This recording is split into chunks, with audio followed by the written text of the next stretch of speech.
गणेशोत्सवानिमित्त महिलांसाठी मनोरंजनाचे खेळ, महिला आपल्या नेहमी रोजच्या धकाधकीच्या जीवनामध्ये, घरामध्ये कामानिमित्त त्या बाहेर जातात, त्यांना एक दिवस असा त्यांच्यासाठी मिळावा म्हणून हा कार्यक्रम आम्ही आयोजित केलेला आहे मुरलीधर नगर शिवसेना शाखा यांच्या वतीने।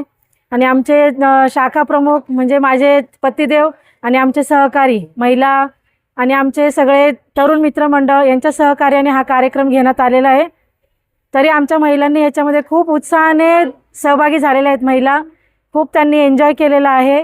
बस असंच महिलांनी एन्जॉय करत राहावं ह्यासाठी मी त्यांना नेहमी प्रोत्साहन देत राहील। बक्षीस आता प्रश्नमंजुषा घेतलेल्या आहेत आम्ही त्याच्यामध्ये, आणि लहान मुलांच्या चित्रकला स्पर्धा घेतलेल्या आहेत त्याच्यामध्ये आम्ही बक्षीस लहान मुलांना दिलेले आहेत 10 ते 15 वयोगटामध्ये। आणि महिलांसाठी जे त्यांच्या म्हणजे त्या जे खेळू शकतील असे त्यांचे खेळ घेतलेले आहेत, तर त्यांच्यामध्ये पण आम्ही खूप सारे बक्षीस आणि हळदी कुंकू एक छोटासा कार्यक्रम त्याच्यामध्ये ॲड केलेला।